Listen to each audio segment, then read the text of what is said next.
Yeah.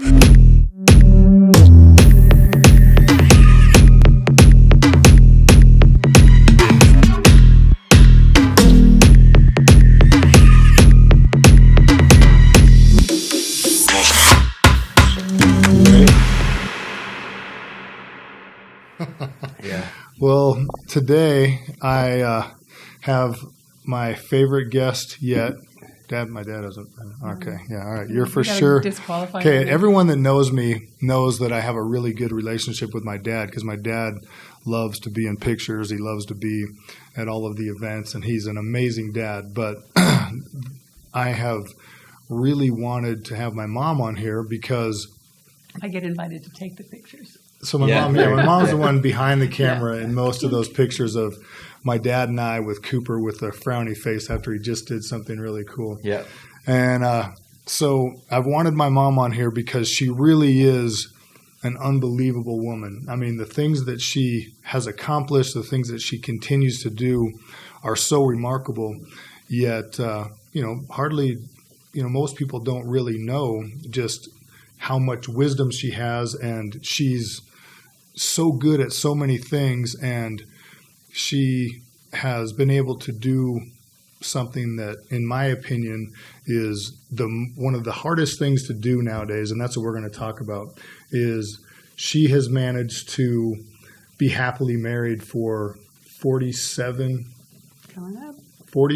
years, and I can genuinely say that I hardly ever come across a married couple that I want my relationship to be like that.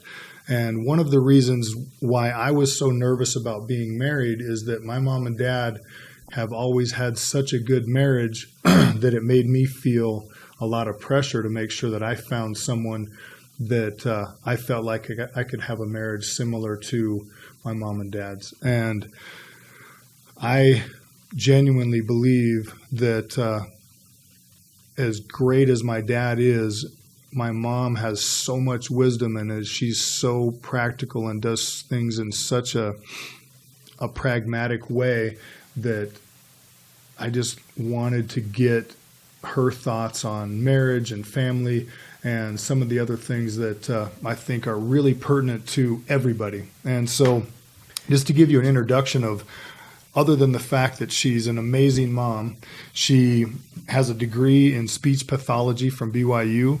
She has been a director of a learning center, which was a learning center for advanced kids and kids that were not advanced. And so it was a full spectrum learning center called Knowledge Gain. And but some of the things that she does purely on her own as a volunteer, she's been a volunteer at the soup kitchen, and she's served breakfast at the soup kitchen for 13 years now. And on top of that, she also has been a volunteer at the state pen with my father-in-law, where she goes with my dad. Mm-hmm. Did I say my father-in-law? Mm-hmm. Yeah, no. Yeah. No, we're not going anywhere together. No, you and my father-in-law are not heading to the prison together. I was like, really? My dad and my mom have been going to the state pen 2 or 3 days a week for 4 years, and that's all voluntary. And so she has, an unbelievable amount of experience and wisdom. She has 4 kids, and how many grandkids now? 19. 19 grandkids. 20 if you count the married in one. Do we count him? Who? What married in one? Blake. Oh, yeah, okay. Yeah, now that they're getting married, I guess you count keep them. adding. There we go. There you go. So anyway, I really wanted to talk to you and get your thoughts, because you and I my mom is one of those people that when I really need a deep heart-to-heart conversation on something that I just can't figure out, my mom's the one that I talk to. My dad and I have a ton of conversations about fun stuff, and my mom's the one that everybody goes to when the crap really hits the fan and they really need, because I'm the fun one, legit wisdom, and so she doesn't get near as many of the easy, fun experiences, but she really is someone who is so kind and so pure in her intentions that everybody trusts her, everybody goes to her. And so Mom, the thing I really want to talk to you the most about today is marriage. I mean, there's so many marriages that don't work out. They end up in divorce. And a lot of the ones that don't end up in divorce, the people don't genuinely seem happy. And the one thing that I can say is that even though I know that there is no perfect marriage and there is no marriage that doesn't have arguments and doesn't have disagreements, you and Dad genuinely love each other. You're affectionate. You spend time with each other doing things, and it's something that I aspire to, and it's something that I think anybody would be happy to have a relationship that has been as successful as yours and Dad's. So what would you think, what would you say, I'd like to get your opinion on, what do you think are some of the keys to a happy marriage? Wow. Well, thank you for that lovely introduction. That was. I get to write this down. Yeah. When I'm having a It's blow on day. tape. So you can transcribe it for future. Wow, there's a gift right there. I think that happy marriage is a choice. And I remember, we hear all the time, well, I don't have a happy marriage because my parents weren't happy and I don't know how to do that. And my parents didn't have a great marriage. And I watched that and I remember thinking, why do they even stay together? They fought all the time. But I think you can make the choice either to follow what's been modeled for you or to do something different. And I just remember saying, I'm not going to do that. That's not going to be my marriage. I'm going to make other choices.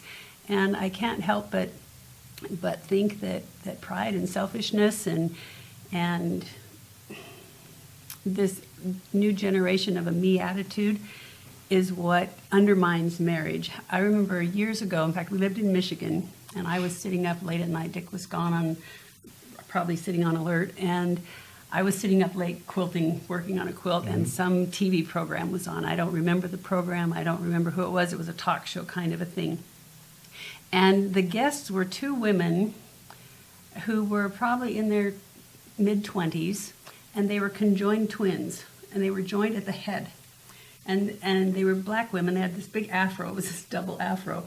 The one was here, and she'd sit like this, and the other one sitting right next to her like this. I'll try to find a picture of this now. For real, it was amazing. And I sat there with my needle in my hand just watching. I don't think I did any sewing. I mean, it was like if one would move, the other one would move because their heads were joined.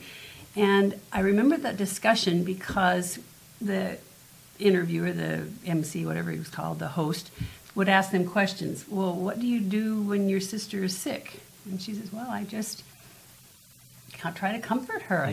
I'm just with her. I mean, she's, if she's vomiting or in the toilet, well, she can't go anywhere. She's stuck. One of them wanted to be a nurse. One of them wanted to do something else. And they studied and they'd go together. They went everywhere together. They did everything. They kind of completed each other's sentences. One would say, oh, yeah, I like, then the other one would come in with finishing the sentence. And it was captivating to see these girls were happy. They were delightful. They were conversant. They were educated. And it was amazing to see these two women who had no choice but to be together, that every decision they made influenced and involved the other person. But the thing at the end that really hit me the hardest was what the host said. He says, it's amazing how happy two people can be when they are truly committed to one another. It makes me cry thinking about it because I think too many times we feel like, if this doesn't work out, I'll just go do my thing. And that isn't an option. If you go into a marriage knowing this is a commitment, it's forever, it's dividing up isn't an option, then you find a way to make it work for both of you. So that was kind of an inspiration for me, is to see that making the commitment that's a true commitment leads you into your next decisions. And if you choose to be happy, you're only going to be happy if you're making the other person happy along the way. If you think of these twins, one of them couldn't go do her thing and drag this other person along without accommodating her needs as well. Well, I can say that you've actually done things in my lifetime that have proven to me how committed you are to Dad, and that even though most women think of Dad as an amazing guy, and he is an amazing guy, But when you guys first got married, the way I remember it is that, you were a devout Mormon, and you and Dad got married in the temple. And shortly after you got married in the temple, Dad just wasn't feeling all of the things that had to do with that, and said, Megan, I know that you've wanted a certain thing your whole life and you lived a certain way your whole life, and I totally understand if you don't want that, and I totally understand if you want a divorce or an annulment or whatever it would be. And Dad tells me that you said, you know what, honey, I didn't marry you because I thought you were going to be a perfect Mormon. I married you because I love you, and I married you because I feel like you're my man forever. And I remember you sticking through that, and Dad stopped going to church, and I remember you taking us to church as little kids, and I remember asking you if I could stay home and watch the Cowboys, and you'd say, no, you got to go to church. And you did that, and you were able to continue to show him the same amount of love while you still were doing some of the things that you thought were important on your own. And I remember you taking us to Sunday school and doing things even though it wasn't something that was a priority to Dad. And eventually I think that commitment and your willingness to love him through anything is now you two are both on the same page spiritually and in a lot of other ways. And so I think that you proved to him that you did love him no matter what, and that was a huge thing. Did I remember that story right? Pretty close. Is that pretty close? Yeah. Well, okay. Pretty accurate. I mean, I think that story probably resonates with a lot of people. Mm-hmm. I mean, especially here where we live. That exact scenario is probably very common. So how, was that difficult at that time as far as the marriage, or was it? I think circumstances are different for everyone. And with Dick, he'd been baptized as a member of the church, but he'd never been to church. Mm-hmm. It was a strange circumstance. He was baptized just because he was with a high school group in a seminary class, and they all said, hey, and he's a good guy. He's a nice guy. But he had never been raised in the church. He'd never passed the sacrament. He'd never blessed the sacrament. He'd never been actively involved. Yeah. And so I thought, we did. We got married in the temple, and he just says, aye. But my parents hadn't been married in the temple either. The classic, yeah. Yeah. I mean, it's an adjustment. Whoa, what is this? So, but my parents had not been married in the temple, and so I thought, I didn't have a preconceived notion of what that perfect Mormon man would be.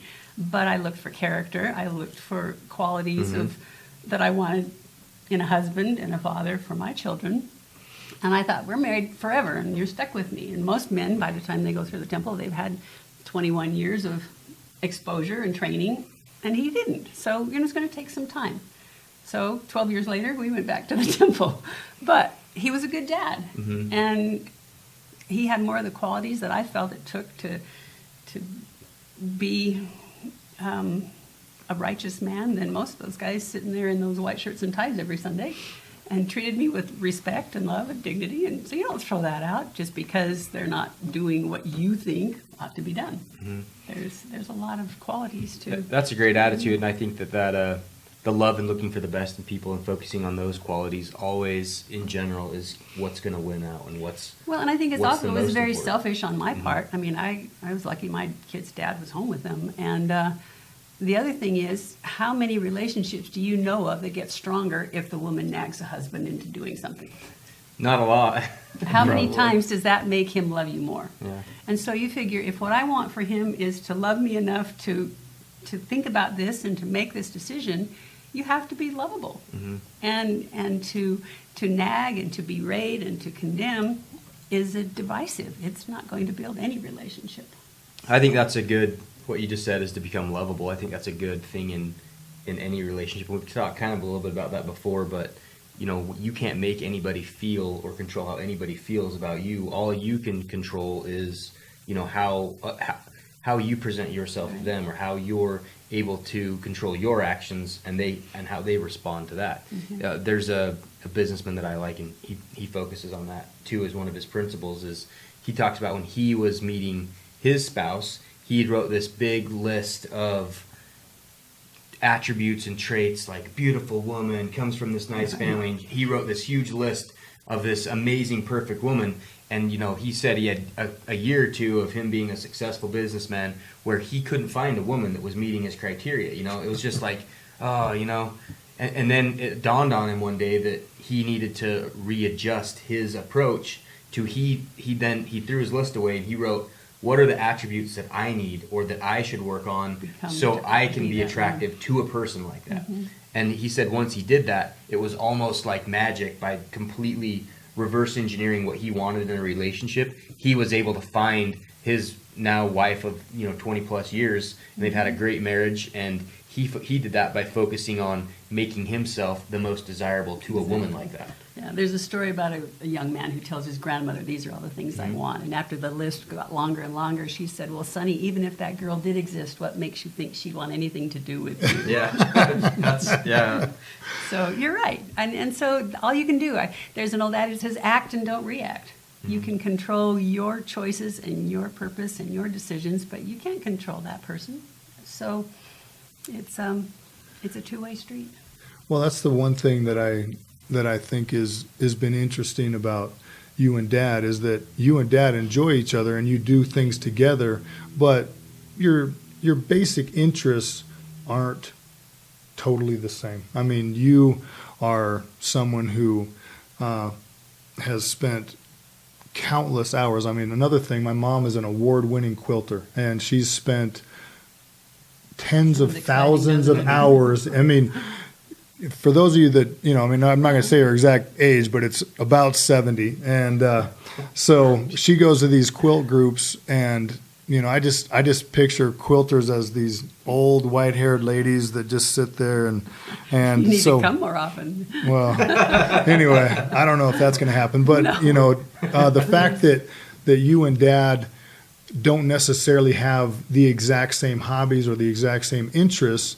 Everybody, a lot of people would think you need to find someone that's totally compatible or into the same things as you. But what do you think are the most important things in finding someone or in being someone who's compatible during a relationship or in a relationship? Well, I think you have to have some semblance of interest in, or at least awareness of what they like. I mean, they tease me down at the Food and Care Coalition, which I call a soup kitchen. They prefer Food and Care, I'm sure, because they do a lot more than feed people. But they tease me for being a quilting grandma that knows about MMA. Yeah, that's true. Because how often is that? And, so if somebody brings it up, I mean, I know by osmosis, that Misha Tate just beat Holly Holm. I know. All right. I know that Conor McGregor, needed to win that fight, but he dropped weight. I mean, I hear this stuff. No, he lost, Mom. He messed that one I said he needed to win that fight. Oh, he needed to win that fight. But he had dropped so much weight that... He went up in weight. He was in a lower division. He gained weight to fight there. I mean, the fact that you even knew Conor McGregor and Misha Tate's more than most women by Nate in your Diaz, demographic. Right? That by Nate Diaz. There we go. I had to rehearse that before I came, so I wouldn't look like an idiot. No, it was good. It was more than most of our people watching, for sure. So, I mean, I used to really like MMA, but I like the grappling more than the fighting, the punching. So I lost interest when the blood started spurting out of. And that's when I really started getting excited. I know. Well, see, that's why it changed, because the that's what the bloodthirsty fans heathen wanted. in me. Well, I think it's also, you and Jen, who's my wife, I think after, Dad and I, we spend so much time watching it that after a while you just get numb to it. You just can't get into it anymore. I can't keep up with this anymore. It's hard. Well, and the guys that I liked, I got to know through that the Fighters show. Ultimate Fighters. Yeah, but Dana White is just too crude to watch anymore, and the guy needs to have more than one vocabulary word, and he'll tune in more women. Yeah. Anyway, so just by osmosis, you pick that up. You're interested. Dad knows more about quilting than he'd probably care to admit. Yeah. But if you don't celebrate the interests and the successes of your spouse, you're missing an opportunity to join together. It doesn't mean everybody has to do everything the same. It doesn't mean that you have to have two perfect people. In fact, one of my favorite poems, I don't know if you've ever heard of Sarah Teasdale. She wrote a poem. It's called Oh, Appraisal. yeah, she's my favorite poet. So, she or Emily Dickinson, one of the two. Anyway. Is Emily Dickinson a poet? I Yeah, thought she wrote yeah. a book. All right. Adam read a poem once. It was something about a guy from Nantucket. Or Yeah. No, don't go into limericks. Don't get him started on limericks. They're not. Yeah. But anyway, Embarrassing for this her. poem has always been one of my favorite, and it's Sarah Teasdale. It's called Appraisal, and I don't know the whole thing, but it's basically never think she loves him wholly, never believe her love is blind. All his faults are locked securely in a closet of her mind. All his indecisions folded like old flags that time has faded, limp and streaked with rain. Let them be, let them be. There is treasure to outweigh them. And it goes on. You don't need to hear the So whole what does poem. that mean to you? So that means that, nobody's perfect. And there might be things that, in fact, when Tad was visiting last week, he says, the more I'm gone, I come back, I've noticed your idiosyncrasies, yours and Dad idiosyncrasies more than I knew before. And I said, so what are they? So he's listing things. And I think that what it is your spouse isn't perfect. They might do things that are difficult at times or strange at times, but you don't focus on those things. You lock those away in a closet in your mind, and you celebrate the treasure. Mm-hmm. You look for the good, you look for the positive, and that's what you build upon. And I'm blessed. I am so fortunate to have a man who loves me as much as he does. There's another quote I love that says the greatest thing you can do for your children the greatest thing a man can do for his children is to love their mother. Yeah. And that's a good my quote. husband has given that gift. Well, for sure. I mean, as long as I can remember, I always knew that the one thing that for sure was going to get me smacked was disrespecting you. Right. And That's my hitman. I can still remember one time where you asked me to do something that I thought was unnecessary, and I think I rolled my eyes and went, whatever, or something like that. Bad idea. And just coincidentally, for that day, I happened to not have a shirt on. I normally always have a shirt on, but I was standing next to Dad, and I just, without even thinking about it, Dad just backhanded me in the chest, and it just knocked the crap out of me. And I remember going downstairs and showing Tad and be like, Tad, look, you can see Dad's hand perfectly on my chest. You can see all the knuckle marks and everything. And I'm not, condoning Not a abuse, battered but I'm not a battered child by any stretch. But I know for sure that I have so many memories of Dad showing you respect, and I know how proud Dad is of you, and he brags about you, and he brags about you in front of you, behind your back. I mean, he genuinely is proud to have you as his wife, and that's something that I really try to be that way. I know he flirts with you. He embarrasses you sometimes. I have so many memories of him being inappropriate when we were kids, and buying you inappropriate Christmas presents and telling you to try them on and things like that. But and I've actually, had Jen give me lots of dirty looks, but I always feel like they're just fake dirty looks for the kids. But because I felt like that when I was a kid. But that is something that he for sure has shown you respect. Well, and he's he sweet does and kind. love I you. mean, I haven't been the impeccable person that sits back and waits to be all loving and kind and knowing. I remember one time I was upset about something and pitching a fit, and I remember him saying to me, Megan, you're being totally unreasonable. And I said, I know I am. I know I am. He goes, okay, well, as long as you know, then that's all right.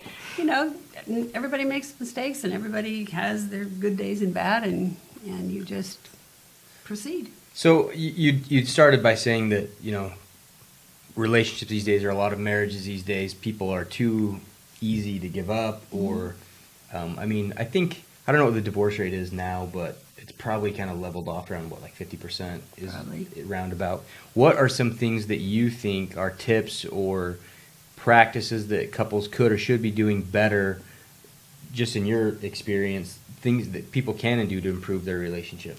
I would say first and foremost, quit keeping score. I did the dishes today, you do them tomorrow. First of all, men are doing a lot more around the house and with their kids now than my generation did. Mm-hmm. And so the expectations that women have and young wives have are higher. But did you know see that new study that came out this week that said that the more chores a man does, there's a correlation of a higher divorce rate. Of a higher Yeah, divorce rate? it was a study in like one of the. I'll have to find it. Maybe we can You link just it up. send me that. But basically said that as the shared responsibility, the women are working more. It's almost more like they both feel like independence instead of cooperating together. Working as a unit. That it's almost like competition for, like you're saying, who does more and keep. Well, I can definitely say that my family it genuinely was one of those traditional families, and I tell people I was a kept woman, but I'm really good well, at it. I mean, she was really my mom is unbelievably educated, and she was always teaching us. I mean, I knew all 50 states by their shape by the time I was like 1.5. I mean, I'm exaggerating, but I knew. You still know maybe all 50 6. states? I actually am pretty good with my states. And The things capitals. I think I have a better memory of the things you taught me by the time I was 5 than anything I've learned since then. That's true. Because I can still know my state capitals just whap, whap, whap. But the one thing that, we did have a traditional upbringing. My dad was always the one that worked. My mom was at home, and she could have had a job, but she stayed home, and she wasn't one of those moms that was just passive. She was doing things with us. We were learning all the time. We were being encouraged to go do things, and you always encouraged us to get up and go do stuff. We weren't allowed to sit around and watch TV all day. But the truth is, I mean, Dad, I know you're going to watch this, and you're an amazing dad, but you didn't, it wasn't like Dad was cooking dinner. It wasn't like Dad was always cleaning the toilets. Dad wasn't doing the laundry. I mean, it was a very, traditional, whatever you call it, black and white movie type upbringing where you were the mom, he was the dad, and he did dad stuff like go to work and spank the kids, and you were the mom who cooked and cleaned and did the laundry. So now with role identity being so much different, and there being so much of a change in the perception of what men should do around the house, how do you think that affects relationships, and how do you think men and women can modify their behavior to make things work in an environment like that? Well, and I think it comes back to not keeping score. If you're keeping track of I've done this, therefore you've done that, then it becomes a competition. If you just say I'm a team player, it's like in any team. Sometimes one player is called upon to do more than another. Another time that person picks up the slack. And so if you have goals that are united, that you're working toward, then both of you are working to attain those goals. And maybe the goals are probably, I wouldn't even think about them being financial, although they might be, but the number one goal would be to support each other. And there are things that you can do in your competition that undermines and degrades that person. I think one of the most important things, and we've had conversations about this before, and one thing I appreciate about you, Adam, and the thing I appreciate the most about Dickie, is that I know that my name is safe with him. To know that you always have an advocate, and they're not berating you with their buddies. They're not tearing you down. You know that you can walk with your head high, being valued. And I think it's the same with a wife and her husband. If she's, chatting and gossiping with her girlfriends and spending this competition of who can tear the other person down, it's destructive. I remember when we were first in Texas, and I had some neighbors that lived across the street from us, and they're all smart people, and you know how guys like to joke at each other, and they'll slam them or do some kind of a cutting remark. And what I found is with this couple, that's how we would play. Who could chop the other person down the quickest with a quick wit, and make some remark that was not mean, but just a little bit demeaning. And I realized I could get really good at this. No, because you had a lot of ammo to work with. Yeah, not that so much as you get a quick wit, and you can come up with a slam there at someone. And I realized I don't want to play that game. I don't want to be the winner on being the best at tearing down my spouse. You want to reverse that and find ways to build them and make them feel important. Another thing that I think of that I've used many times to support focus is it's amazing what you can accomplish when you don't care who gets the credit. if you're keeping score and you want to make sure everybody knows how wonderful you are, then you have to undermine someone else's contribution in order to do that. So change the rules when you get home and look to build the whole family. Even with the kids, for example, I had to laugh. My daughter Mindy once said to me, she was complaining about a sibling for some reason, and I defended them and said, well, they probably were thinking this, or they probably were thinking that. And she said, Mom, every time I have a concern about a family member, she says, you always come to their defense. But she said, I guess that's good, because then I know that if they have a complaint about me, you come to my defense as well. Mm-hmm. And I think, what is the point? To sit there and demean the people that you love. Find ways to build them, and they'll rise to your expectation. It's interesting that you say that, because, and all the girls that I dated before I got married, there were some really, exceptional girls that were nice girls, but I always found myself making fun of them. I always found myself teasing them to their face. I always found myself, saying condescending remarks, and I knew that I couldn't marry someone that I could speak condescendingly towards and make fun of openly and have them be okay with it. I realized I was being a jerk, but that was something that never flew with Jen. I mean, Jen was never okay with me demeaning her or me making her look stupid in front of other people. And so I think maybe, she demanded a little bit of respect. She demanded a lot of respect, but it genuinely made me respect her more. And I think she deserves a lot of respect. You have a real gem. Yeah, no, I really do. But I feel like, a lot of times people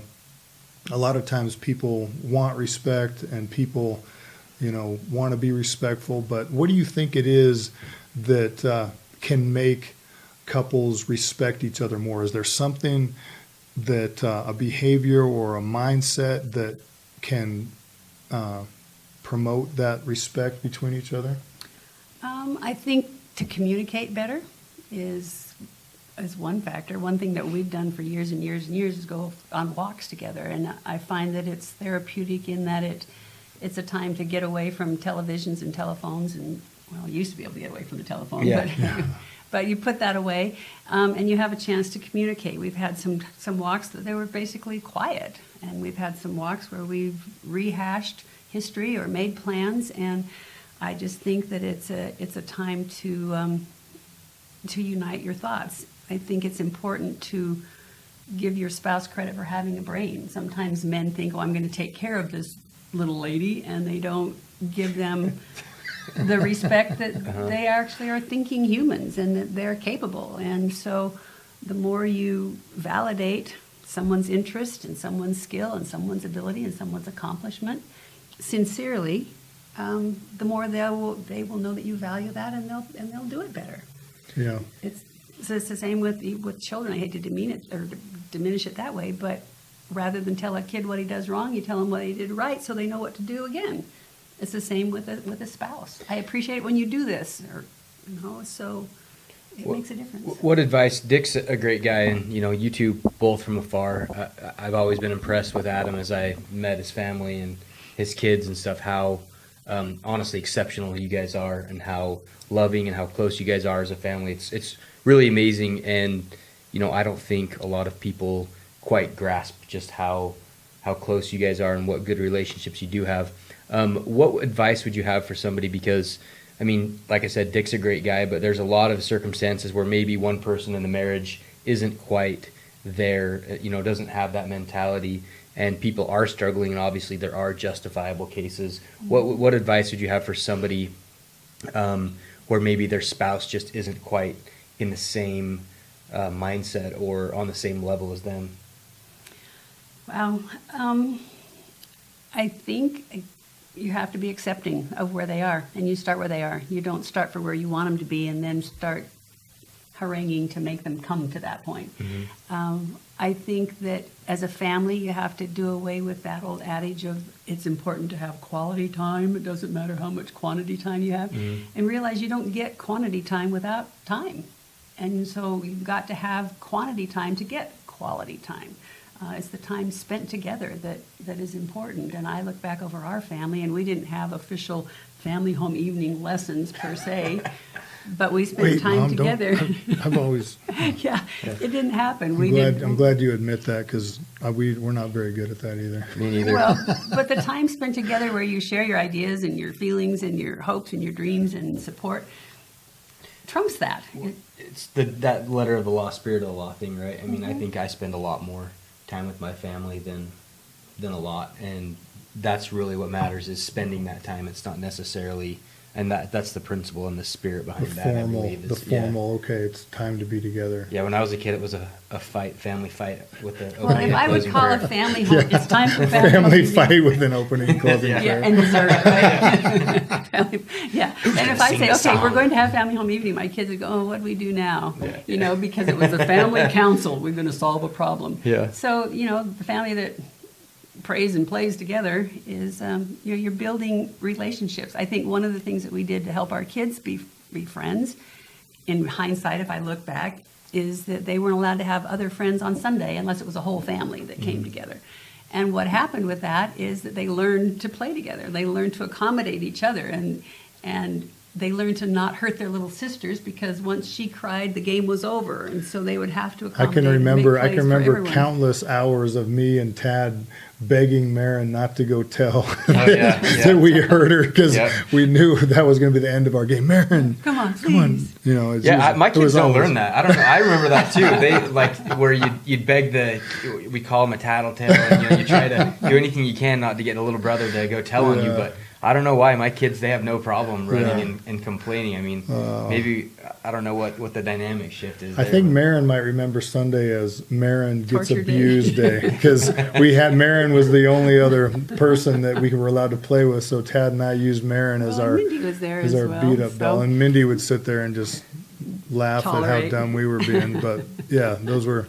I mean, I have some great memories, and I think back about it, and a lot of those were Sundays where we had to be with just each other, and we did think of a lot of ways to use Marin as our play dummy. And Marin, I appreciate you for being such a great She's sport. good. That's why and she's so tough. taking We've so already much talked about her abuse. being so tough, yeah. Had to she's survive. the youngest child with two older brothers, using her on a Sunday to be the third person in a game. Well, and it's about joint memories and experiences. And I think nowadays people are too focused on stuff, and they buy their kids too many Christmas presents, and then the husband feels pressure to provide all that, and the wife's out there going crazy to make everything happen and get more money to buy more stuff, when in reality the gift they could give is to spend that time and build a memory and have something to look back on. Kids get bored with the stuff that fast. So Yeah, that's great advice. it's about relationships, and it's about seeing what's going to be beneficial and uplifting and a growing experience for each member of the family.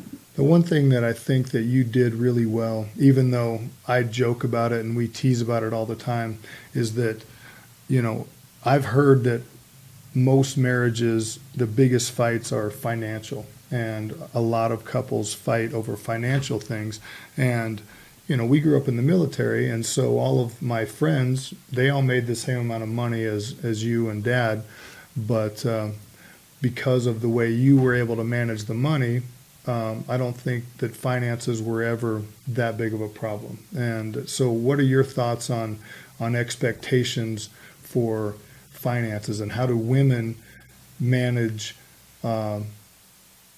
dealing with the fact that maybe their husband doesn't make as much money as they always thought everybody else was making, or maybe that they think everyone else is making, because so many people nowadays live beyond their means? What would you say as a lesson? We have just a short time. I want to just finish with that, and then one final thought. But what would be your advice to women listening to this, or men listening to this, that think that they don't have enough money? Well, I remember my dad saying a man or a woman can throw out more with a teaspoon, than a man can bring in with a shovel. And I think it's just managing the little stuff. And it's been my experience, and a lot of men don't want to hear this, but in most households that I'm aware of, if the man handles the day-to-day finances and just gives that wife, here, cutie, here's a budget, and you live within that, she's jumping through hoops to break that budget. But if a woman is a partner and if she's in charge of the bills and she's got a responsibility and an ownership of that, she's not going to overspend it. So I think it's the marriages where that becomes a problem is because it's a contest. And he's saying, you can't spend any more than this because that's the law and I'm in charge. And she's saying, oh, yeah, watch me.